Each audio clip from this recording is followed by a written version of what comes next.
We are live. Hello, everyone in the audience. We cannot see you, but rest assured, we can read your comments. So please drop us a hello if you're there so that we know that you're there and we're not talking to the void.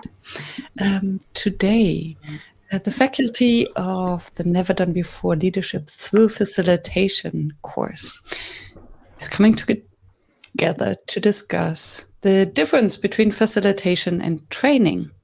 And let's start with a round of introductions. We have Versteeg, located in Porto, who will join us. And we have Shamir Joseph joining us today from the US, California, beautiful California. New Jersey. And Cate Czerwinski joining us from Berlin, and Thomas Lahnthaler joining us from Oslo in Norway. Flor, do you want to start? What is the difference according to you, between facilitation and training? Just like that. Thank you, Myriam, and great to see everyone. And we're looking forward to the questions as well in the chat. Yes, so this is one where I would even say we get into sort of the purists versus the more freedom thing. I don't know what we would call this. We're getting really into the conceptual stuff around facilitation. Simple, quick answer. I'm sure we'll get deeper. It would be, if you are bringing content and one of your main objectives is learning, I think that's training. And if you're bringing process and learning is a collateral process, like it's collateral learning, you would be a facilitator. Very simple way to kick off here. Beautiful. Shall we pass it on to Shamir? Oof. Can I say same? Because that's what I started going towards.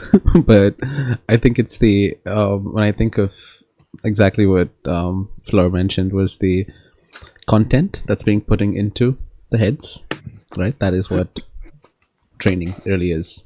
Like, I have the content going directly into yours. That's what training is. But the other way around, where the real knowledge is being extracted from the people in the room, that's pure facilitation in that sense. But what's really interesting is that both of these situations can have both of them. So a training situation can have facilitation, and a facilitated session can benefit from a training moment that's there. And how does that work? What happens? I guess that's where the conversation's going. But I'm curious where the lines are for others as well on this topic.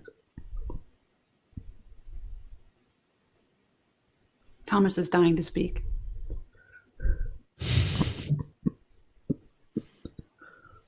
Or is he frozen? Or he's frozen. Well then, that's one way. That's one way to decide who goes next. Great.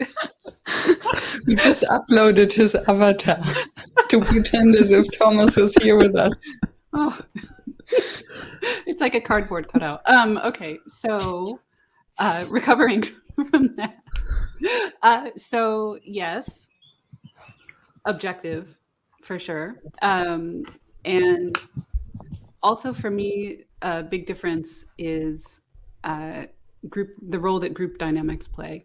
So I have a sense of, when I think about the objective, it's about, when it's in a training, it's about, okay, how do we empower each individual to walk away with and achieve their personal objective for the day, and how do we get group dynamics to serve that? And then on the other side, given the other objective, how do we indeed move all individuals to serve the group objective? So that's how I frame it, in addition to what you just said. I love that. Thank you. Thomas will hopefully be back to share his opinion with us. And I would be very curious if in the audience there's anyone with maybe a different opinion.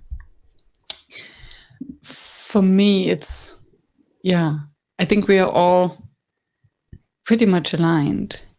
And for me, what jumps in is also, bridging the knowledge gap.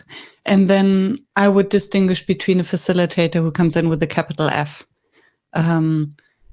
it aligns to what Flor said, someone who is in charge of the process, as opposed to someone who is using facilitation for achieving a different goal than a shared outcome. And then it would be a facilitator with a small f.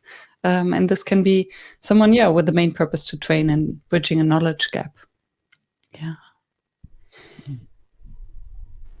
And what I found interesting in the pre-conversation also on LinkedIn was that there are some trainers who would call themselves facilitators, some facilitators who would call themselves trainers. So according to you, where does this distinction come from? And where shall we draw the line? Is it confusing or is it actually helping? Can we throw in a metaphor? Is it already time for a metaphor? I think what I've been trying when I work with especially training facilitators, and they ask, this is a nice bridge here. When I'm training facilitators to be facilitators, so the trainer of trainers or the trainer of facilitators. We talk about these, right? Like you have really process facilitators who don't bring content, especially exactly this distinction that we just made, and people who do sneak in a bit of content to enhance process. And then you have people who can bring content in a facilitated way. And it's so blurred, those lines. So the metaphor I wanted to bring for me sometimes that I try to say is it's like architects and interior designers. They have a lot in common. They might even serve the same purpose of achieving a beautiful house, but they're definitely working at it from different angles. So there's a lot about thinking about more the overall, the holistic, exactly like what Cate said. I love this. Every individual serves the whole, whereas the opposite of the training, it's a lot about personal development. So the group process serves the individual development. I think that's a really beautiful way to put it. So looking at that, they have a lot in common. Maybe you can put it on your CV. I see a lot of people on LinkedIn who are facilitators who also have either trainer or learning designer, it's myself included, on their description. So it's definitely something that goes hand in hand. It also comes with the fact that a lot of facilitators train on facilitation. So I don't know why exactly this overlap is so big, but it might have something to do with that education is moving towards being more facilitated. That's why now we're getting the lines a bit blurred, but that's just a little theory here. I think there's also an element of the kinds of jobs that facilitators, facilitator trainers are being called to do. So just because of the nature of, we're working as consultants, we're working as experts in the industry, we're often called to situations where there is a requirement for people to be upskilled in a certain way of doing things or a mindset, and then also help them in the process of using that mindset for their work. So in my context, I work as a design thinking consultant where I come in as trainer, yes, but there's also a level of engagement where the consultant wants to use that training, that learning that people have had of design thinking and use it for a certain product or service that they're trying to execute. So there is that level of, yes, I come in as a trainer to help them understand the concepts. There is that facilitated part which helps them, in terms of debriefing, in terms of sharing their reflections with each other, the process there, yes. And there is the whole pure process. If I were to move the slider, right, of facilitation, move it all the way to the right, which is pure process facilitation, where it is, okay, now that we've understood the design thinking concepts, how can we apply it to the products that we have, the situations that we have? And there, I do not have reins on it at all. It's totally them, because they are the owners of their context. They understand it better than I do. I understand the process of design thinking, but they understand the context. And that's where the pure process facilitation helps me extract from their heads, from their experiences with the new knowledge that they have, how they can apply it to their context. So there's that whole slider in the engagement, and it's purely because, in my context at least, of how we're invited into the space and the jobs we're asked to do from the client. Because at the end of the day, the client wants their work done. They don't care whether it's training, it's facilitation, or it's somewhere in between, or you're moving in between all of that, right? It's just the nature of the work. And I think that's mainly also why a lot of trainers are finding themselves dabbling into facilitation. So, can you contradict? Can I add some spice?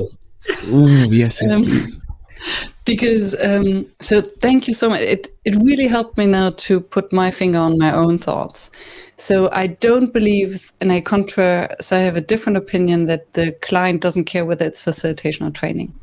Because I think when a client wants training, the client knows that there is a knowledge gap. There is something missing in the group, in the participants, the people that they're inviting. Whereas when they invite a facilitator, they believe that all the knowledge that is needed is already there. And the facilitator is there to get this collective wisdom out of the group. And I wonder whether many trainers now would call themselves facilitators to distinguish themselves from the old style training. Here I come with my set of PowerPoint presentation, and I will try to squeeze all the knowledge into your brains without even asking you to engage or to actually facilitate the learning or to connecting the person to the content. And I wonder whether it's just a way of a marketing gag, basically, to say, okay, I'm using facilitation skills because my training is engaging. I want to contradict that as well, because I do agree with it a little bit to some extent, but I think there's a difference a little bit as well, which I do think a lot of facilitators use it to make it engaging, to say, we're making it more fun, we're making it more engaging. It's not the old boring PPT. Yes, that's why we use facilitation skills. We're using group dynamics of the thing to make it interesting. But when do clients actually ask for facilitators versus trainers? In my experience, has been on the maturity of the market when it comes to facilitation, because I've seen that in different phases across different parts of the world. Like if you see most of America and Europe, there tends to be more acceptance of what a pure process facilitator does, or not acceptance, but understanding, I would say, a widespread understanding, as opposed to the Asian markets where facilitation is still grabbing a hold. There's still, in my experience, what I've seen is less calls for more pure process facilitators, but the job is still being done by people who are trainers, who use facilitation, as opposed to in these other markets where the people understand the difference and are starting to see facilitators, because facilitation as a craft, as a skill, as a industry is more mature in that sense in certain spaces over the other. So that's where I would like to contradict that part as well. And we have Guzia, who just added a comment in the chat. Thank you for joining the conversation. That a trainer gives information and a facilitator uses props and techniques to seamlessly move through the audience. I see nodding hands. It's really hard for me. Yes, yes, Guzia.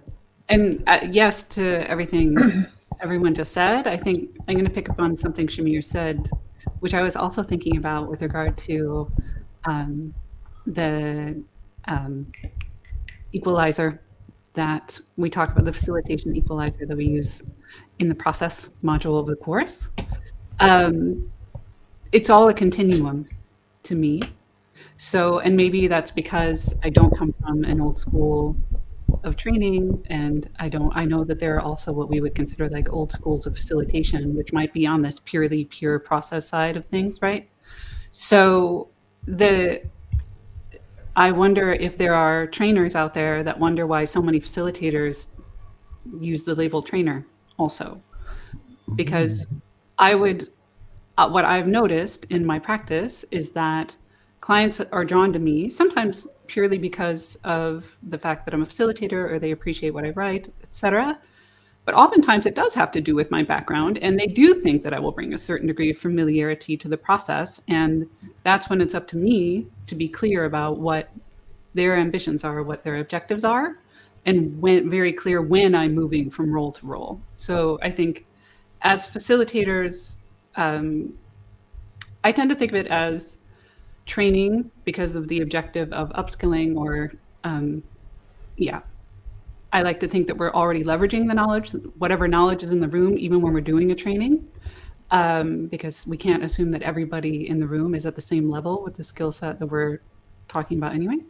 But yeah, we're always using a facilitative role, right? How are we engaging with people in the room I think in facilitation, what we're not using are these sort of like evaluation techniques that a typical trainer would use. So in a there's a very, I can't necessarily think of a time off the top of my head when I'm in a facilitative role that I would say, actually, no, that's not correct. Or not that I would phrase it that way in training either, but I would spin it and then correct it. So that, I think those to me, I think are some of the meaty bits about the difference between the two. And it could be marketing, why people want to call themselves facilitators, but also I don't think it's necessarily wrong if you are using facilitation techniques in your trainings to say that you also facilitate.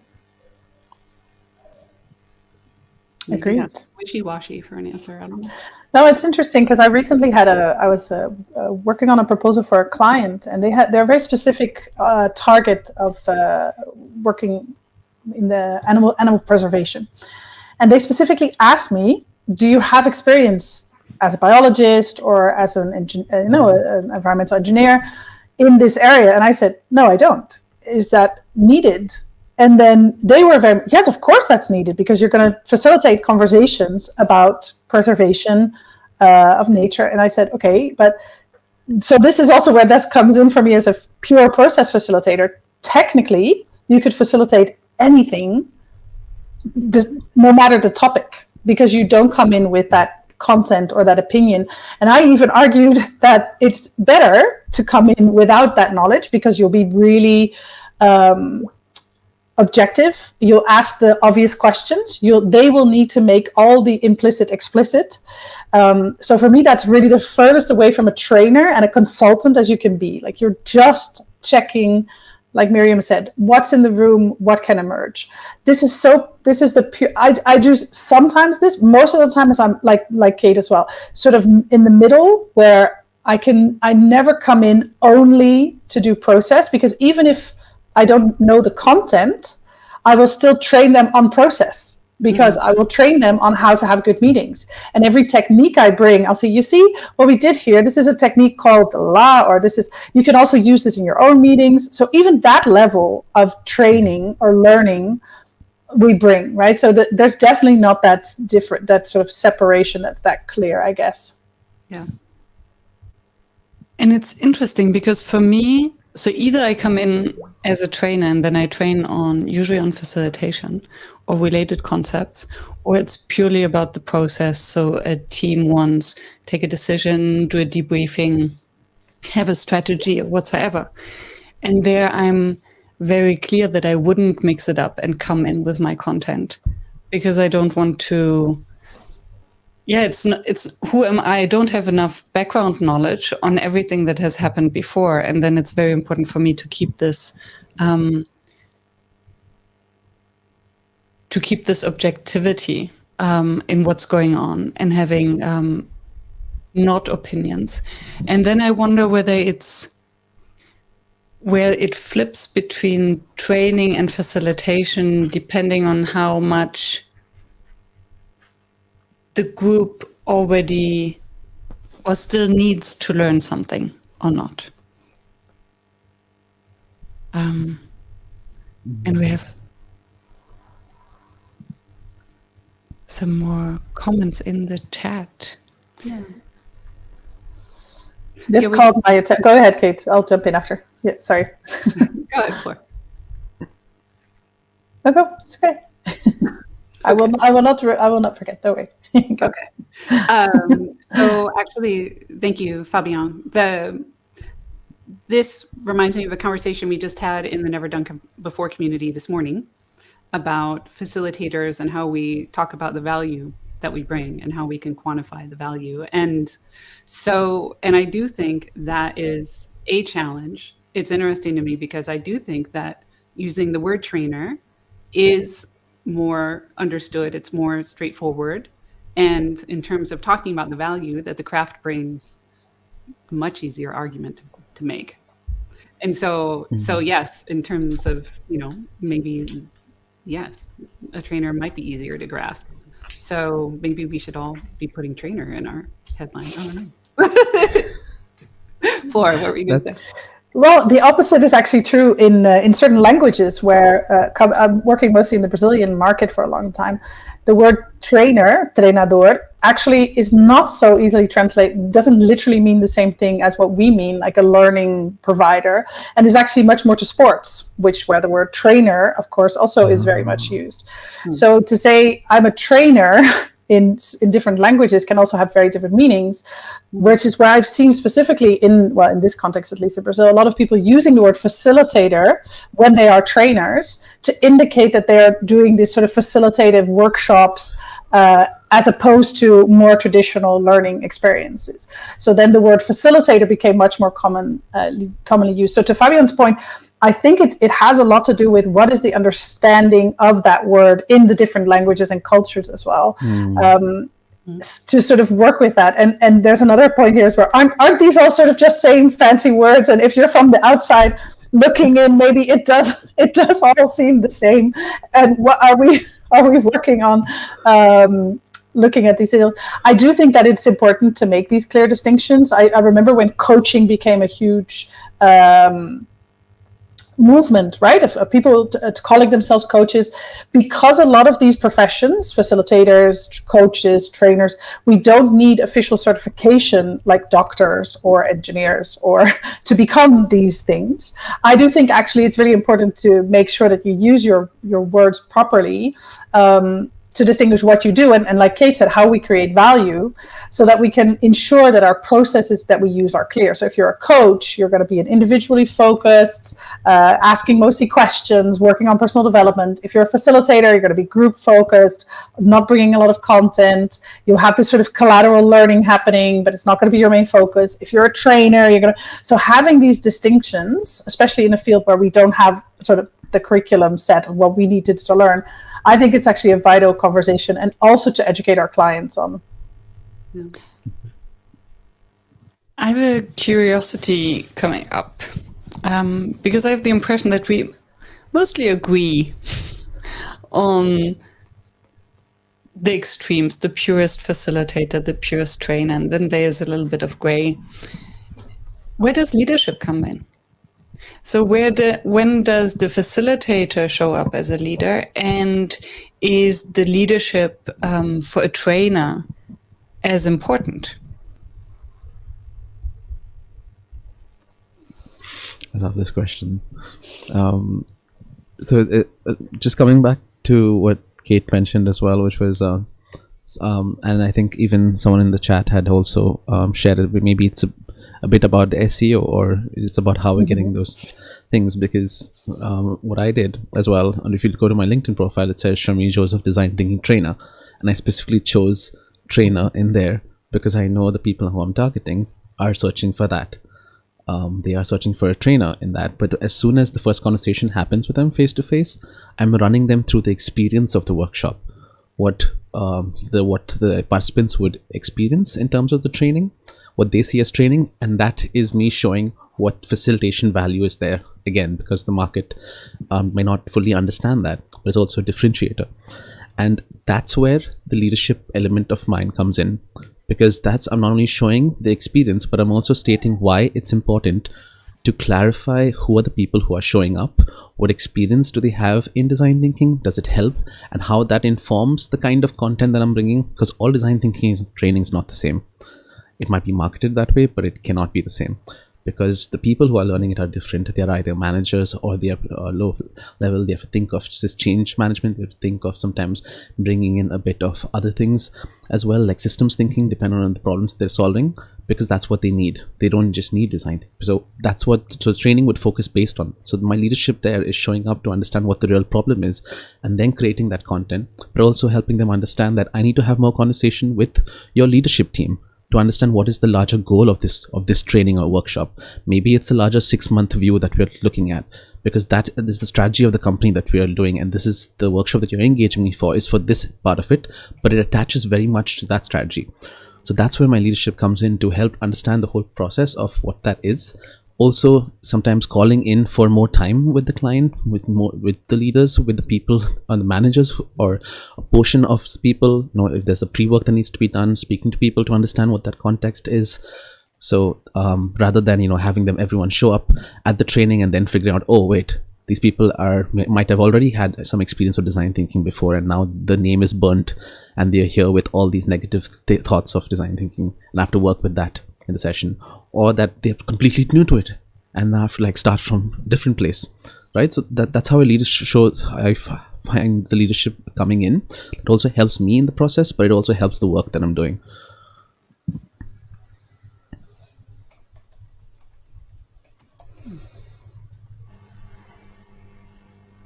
Myriam, did you have an opinion on it? So I was thinking of thank you. I always have strong opinions. Thinking of our course, the leadership through facilitation. For me, and it's interesting because I had in a podcast interview that will come up next week. I discussed with Arne, who used to be an art director, and also using design thinking. And we're talking about the shift in leadership when coming from the role of an art director or a designer to a company, as opposed to a facilitator. And then I will come to the trainer in a second, because as an art director, you're coming as a service provider. You're getting the brief. You're using facilitation to help your client understand what they need, and then you go home and basically do what you're told. When you come in as a facilitator, and Arne said beautifully, you're no longer part of the solution, but you're part of the problem. And I love that so much, because you help them understand and craft the problem to really understand it, so that the group can own the solution and not only the person who comes in. And for me, that's similar to a trainer. A trainer owns the solution. If the group didn't get it at the end of your trainer, you failed as a trainer. If the group doesn't come up with a solution, with some output or alignment, it's not necessarily that you failed as a facilitator. If they didn't come up with a brilliant idea, the group has to own that. So the facilitator owns the process, the group owns the solution or the outcome.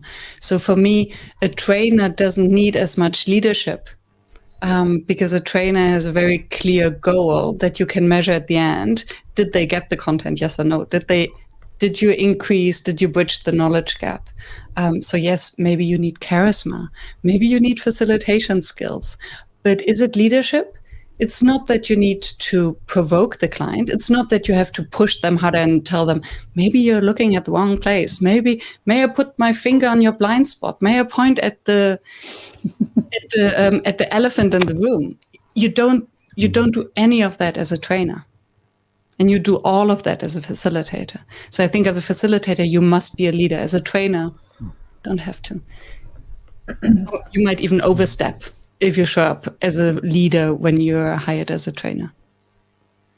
That's my strong opinion. Great. Yeah, I think that's where my thought would go as well, because even if you are a thought leader or a content leader, right, you still, as in a training, you have a completely different role to serve the actually the leadership of the person who is learning, right? So they need to self-leadership themselves or self-lead themselves through their learning process. So yes, well, like you said, you can use your leadership traits, you can use your facilitation skills to enhance that learning and to engage people in the learning process. But I agree with you, it's a different kind of process that has less to do with the leadership that we're also talking about, right? Like that facilitation, step up as leaders as well, for sure. I was wondering, one thing that I keep getting asked also as well from certain clients, they will want me to come in with content, sort of a more traditional, not even traditional like PowerPoint, but then in that training, they want me to talk about facilitation. They wanted the training to be on facilitation. And so I always feel obliged to make that training like a facilitation. So this is where for me sometimes and we're working on this problem ourselves, right, in our own course that we're offering. So when you're training on facilitation, how does those lines start to blur? Because practice what you preach, facilitate only. And then the big question is, what allows for more emergence? Learning processes or facilitation processes? So there's a little bit for me that line, especially when we're training on facilitation.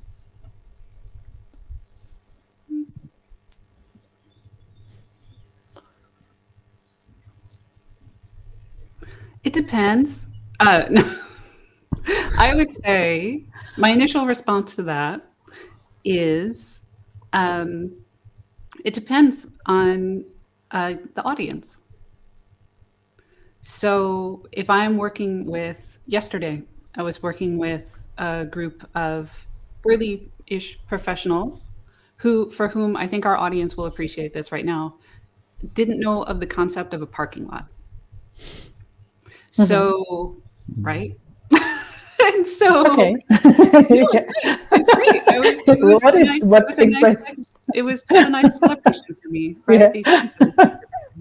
And so I think that it depends the level of familiarity and the level of maturity with the concept, with the subject matter of our audience. So the leadership course that we're designing and doing right now is for experienced facilitators. And I think that is what gives us a lot of freedom of going exceptionally facilitative and experiential in our designs. But if we do have a version of this for people who are not experienced facilitators, process facilitators, let's say. Yeah. And so then it becomes more of, for me, it's more of on the training end of the spectrum.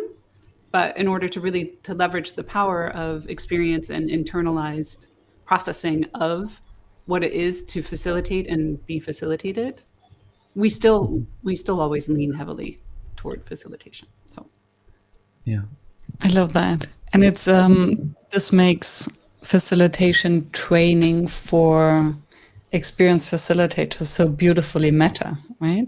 Because you do have to facilitate it. It's a sequence of workshops we're guiding them through.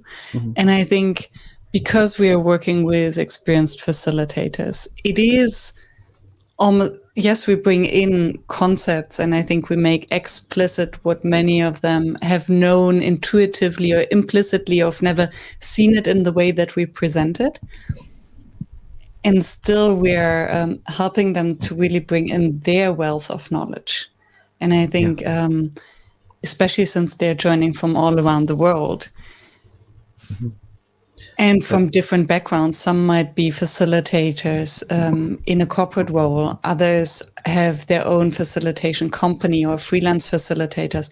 And yet others are maybe more in the coaching world, but want to use more facilitation. So all of these bring in their perspectives, their learnings, their backgrounds, which then makes it a beautiful liminal space between facilitation and training, actually. Yeah. Exactly. And this reminds me to the conversations we were having behind the scenes when we were running our first run of this course with the learners that we had. And I think one of our biggest questions was how much of content do we put there versus how much of facilitation space do we leave for things to emerge. And I think it also comes down to, like we were talking at one point, right? This course is for project managers, but it also is for facilitators. But here we chose to start with the experienced facilitators. And so we decided to lean more into the experiences. And what emerged was so beautiful because we knew that we just had to provide the right framework, the right setting in a very refined way of instead of spending too much time in it, but enough that they have that thing to experience what we're talking about, and then enough time to go through their own experiences, pull that out, share with each other, learn from each other, and then create something that even as we were surprised and left us also the same, because the ends of our sessions had those emergence part of it, right? Where we were like, so they've gone through this content, they've talked to each other, now what are they going to emerge from? And that was often where the beautiful bam of the session came, the big takeaway, that this thing, which was all we were talking about. And as we saw it, play out for each of our sessions throughout that course. It was a beautiful moment because we were like, yes, this is what we wanted to happen. And that's where that, training for who we're talking about is an experienced facilitators. Yes, they have enough experience, but they want a different perspective. So we give them a different perspective. We help them reflect, which is where the coaching sessions were there, because that's that one-on-one reflection that they can go to in their experience. But then there's also that Q&As that we also had beyond just the normal session, which was there. So the Q&A, so they can dive in and get more deeper into it. So that's what I love about the learning journey that we designed in this course. Because it really speaks to who the people are and what the experiences are, but then also the cohesive environment of having people from different points of view. Like we have people who are coaches, we have people who are facilitator trainers, also looking at facilitators trying to experience more. So that's the beautiful part of it. You create this melting pot of all this amazing thing happening, and then we just get to view it. We get to add our spice to it, and then see the magic that happens. Yeah. I feel the need to, based on actually the comment that just came out about the downloading experience, I feel the need to talk about just how much, with this group, just how much emergence can we build into a training experience, let's say. So I think the Leadership Through Facilitation course geared at experienced facilitators is an extreme of an approach.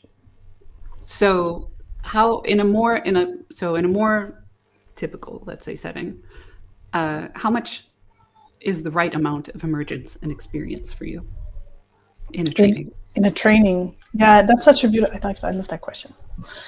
I think there's also a lot of range there, and I think the more we're moving away from traditional education, in not only for adults but also for kids, we're seeing more emergence being allowed in spaces. And there was earlier also a comment about like a mature group or a group that has more experience. This means that we sort of predefine what knowledge is correct or the right kind of knowledge to have in order to contribute, or as if there's like a scale, and this is not incorrect, but it's like we're moving towards like no knowledge to all knowledge. But if you assume that there's sort of a universal basic knowledge of learning and things, the way we see things, you can allow for more emergence already in a more inexperienced group, and even with kids, right? You see you see educational systems working with this. So, and it actually even allows for the teacher to be I'm using that really traditional word here,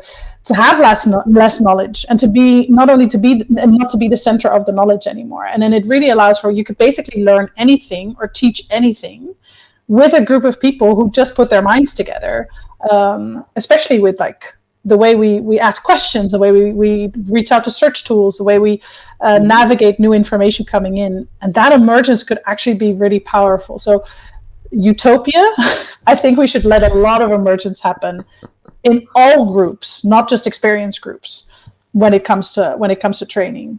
That would be utopia. I know we don't do it enough yet, but yeah. I love so much what you just shared, and I love your question, Cate. What comes up for me is two things. One, based on what you just shared, Flor, that I think to train with emergence, we need to have the maturity as a trainer or facilitator. Because to stand in the space where we don't know, where we haven't prepared our PowerPoint decks, where we cannot refer to the book knowledge or to a specific framework, but have to work with whatever comes up in the group and trust that we have all it takes and that we have all the resources. I think that's a mind game, and that's the facilitator's mindset of being nimble, of working with what happens and what the group brings. And that's where facilitation training, I think, can be very valuable for trainers to actually move up to that space. The other thing that came to my mind, and that's, I love that you referred to children, that you can work a lot with emergence with children, because in my mind, I had senior leaders. So if you have a group of very skilled individuals, very intelligent individuals, very often they might feel reluctance or to be sent to a training because they already know that much. And I think with these groups, you really have to work with emergence and more with facilitation to see what's already there and maybe then just sprinkle a little bit of knowledge or to repackage it, to reframe it. So I wonder whether it's at the two extreme ends, the very seniors and the very juniors being the kids, that you must work with emergence. And in the middle bits, maybe those who, the high school kids, those who just graduated from high school. I was one of them. I thought, I have all the knowledge already. The world is waiting for me. And then first day at university, right? Poof, poof. But I think for these kind of overconfident individuals or groups or times in your development system, less emergence is maybe also good. Yeah, although I wonder if there's in this teenage phase, especially. Sorry, you want to go ahead? Go. I do. Thank you. So I am shy to make generalizations that large, but I think like with regard to our context, I think it has a lot to do with particular groups, cultures of organizations that we're working with, the levels of psychological safety in a group that will, and I think that is depending on where those are and the sense that we get for them as facilitator trainers in a room. That to me is what guides me in terms of how much is the right level of emergence, because sometimes I do spend quite a lot of time building up the comfort to experiment and to think out of the box. Or to take risks is a better way of saying that, and so I think even within, people may show up to a training and, sometimes they may like to be eased in with more structure, but then allowing them to have that structure is what allows them to relax into really building and emerging with the content, right? And that's when I see the most growth, right? When people are moving out of their comfort. So that's the smaller lens that I put on it in a very practical sense for us here today. And then and groups are made of people of all ages and all cultural backgrounds. So it's all a beautiful mix when it ends up in the room. And inspired by what you just said, Cate, and this comment from Apeksha, I also wonder whether it really depends on the topic that we are training. So yeah, you referred very wisely to that we cannot really generalize, and that every context is different. And then I think a training on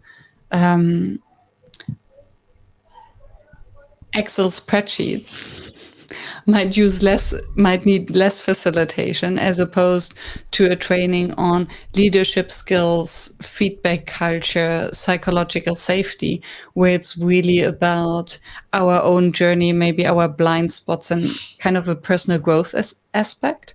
So I think the more the training focuses on personal growth and interpersonal skills, the more facilitation we need and the more emergence we need, because everyone can speak to their experience.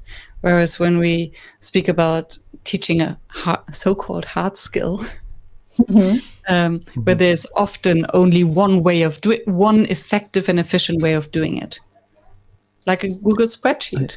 There's one formula that will lead you to the result. To the promised yes, we land. can discuss how you feel about the formula. What emerges in you when you see this formula? Yeah. I have a different thought here because, well, it is aligned, but there's this little bit of nuance to it. Where when I use emergence, so one factor is the time. Like, how much time do I actually have? Because I know for emergence, sometimes certain groups you need more time to just maybe to help them soak it in, and then share, and then start to build that wheel of emergence, and it starts to build that momentum, and then wow, you see yourself there. So it does need that time factor, as opposed to, is it strict on time? Can we still design for emergence? It's a different way to do it, as opposed to maybe making it more free flow. So that informs the sort of how much emergence I'm designing into the session. But then there's also the purpose of why. So why do I want to have emergence? So when I think of most of the context where I work, which I'm bringing in design thinking training, but then using emergence to help people understand, or at least uproot, why the design thinking concepts won't work after this training in their company. And oftentimes that's when we get, the leadership structures like this, this thing, context is of that, because we're helping people realize that this is all great, but unless those other things are not also solved or also talked about, or you're not aware of those effects, no matter what that training happens in that 1, 2, 3 day workshop, design thinking is not going to work. And that emergence allows them to see those challenges, but also allows me to then have that documented as something that the client can then start to work on in a longer project, in a longer sense of, yes, these are people who understood the concept, they understand what is needed, but they also understand what is missing in the organization as it is today. So here, this is me using emergence to help the people in the workshop bring their context and make it explicit on why that certain training may not work beyond this training moment, and where we should be exploring next to actually further. Because any type of training, whether it's behavioral change, or whether it's a different way of thinking, or even adoption of maybe Google Sheets or spreadsheets, there will be certain challenges that we might not be aware of as a person coming from the outside, or coming outside to the team. Maybe we're part of the organization, but we're outside of that team. And there is this emergence part of it, which facilitators, as facilitators, that really helps us extract that, maybe that knowledge that is not there with us, or it's not there in our experiences, or maybe that's just very much to this particular group that can be useful in certain cases. I think there's a beautiful, sometimes when I give a training, I give mostly training on what we would not anymore luckily call soft skills. So I think there is a difference there. It's really important. I think the technical, although I agree that application is always important to work on. I say exactly what Cate was mentioning before. I provide you a framework. You have to color it in. You have to see how this then applies to your reality. And I think that emergence is fundamental. And just to refer quickly back to that point about how the maturity of people, we sort of not, whether it's kids or even young adults coming into a workforce or coming into university, we don't because we allow for so little emergence to happen, and we put so much like, this is the exact content you need to know, and once you know this, you're the best. And we don't do this sort of critical thinking and emergence at that stage. What I see in a lot of the trainings that I do for organizations is that the asking of the questions, the coming up with a different way of looking at that emergence is actually really hard to create, because we've sort of slammed it out of everybody by the time they come to university and by the time they come to then the workforce. So I think that there is something to say about that mindset of, how can we allow emergence in any kind of audience when we're training, which is that facilitative mindset, right? No matter the age, no matter even the topic, just to stimulate that emergence as part of a collective learning process, instead of putting one central content hill or mountain that we all need to reach the top of. So that's something that I find really fascinating when I'm working with people, and I say, how does this apply to you? And people are like, what do you mean? You're just going to ask me in the test what the concept means, right? I'm like, no, I want you just to understand how you can apply it, because that for me is more important than at the end of the exam, you can tell me exactly what are the 4 elements, for example. So this is something that I'd love to see, that mindset shift, where facilitation plays a bigger role, of course, in allowing that emergence in learning. Yeah. May I clarify one thing? And I will own, yes, Flora, you're right. When I use the word mature, I was talking about familiarity with the content. Yeah, exactly. Yeah. Not age. So one, I just want to say, like, yes, every age deserves emergence. Our new tagline: every age deserves emergence. Yeah, no, actually, I appreciate the challenge on that. So yeah, what assumptions have I been making in terms of people being new to a topic versus less new, and what approaches I take during that. So duly noted. Thank you. I think that's the space where innovation happens. Like my kids coming home after a class on recycling and climate change. Moms, do cats pollute? I was like, I don't know. I don't know if research has been done on this. So this is a very silly example, but I think that if you allow more emergence in learning processes with less mature groups, not only in age, but also in their experience, they'll come up with those sort of silly questions, or they'll feel the space to make those questions that can actually lead to more learning and new innovations. I'm sure that's also how Excel became so innovative, because some people who didn't know anything about it asked some really simple questions.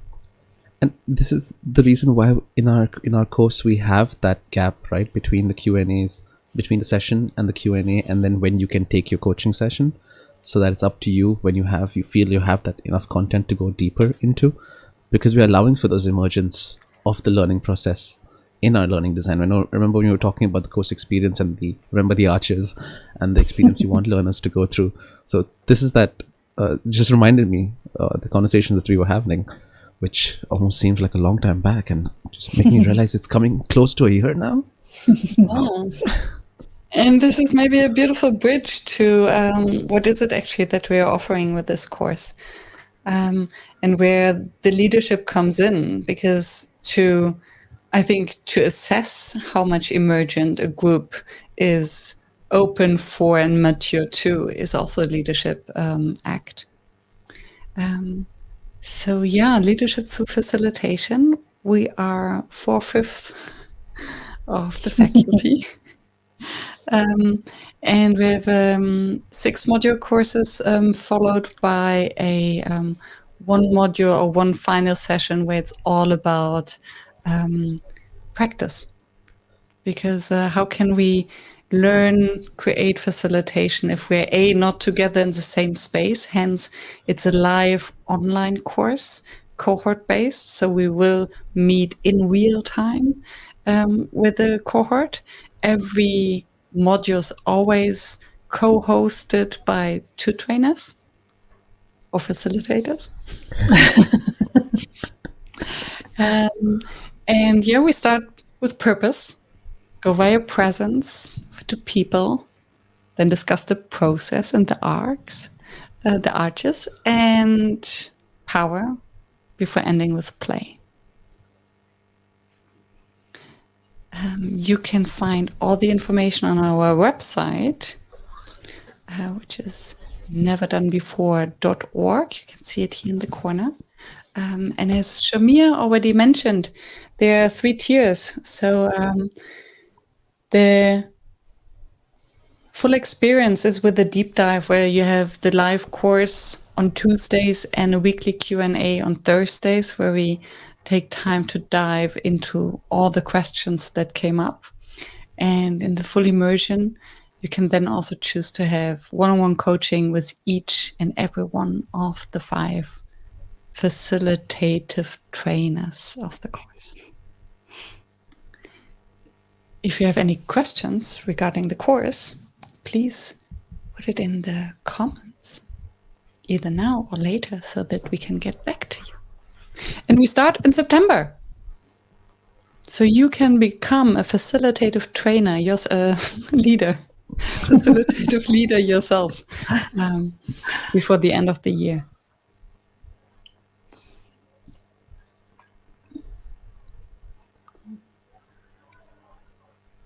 Join us. It's the end. It's a good time. I've put the link in the chat. I've put the link in the comments as well, if people can want to click. Wonderful. So we hope to see you there. Thank you for your comments, everyone, and your questions. Thank you. Thank you. Thank you for your engagement. Bye. See you next time. Bye.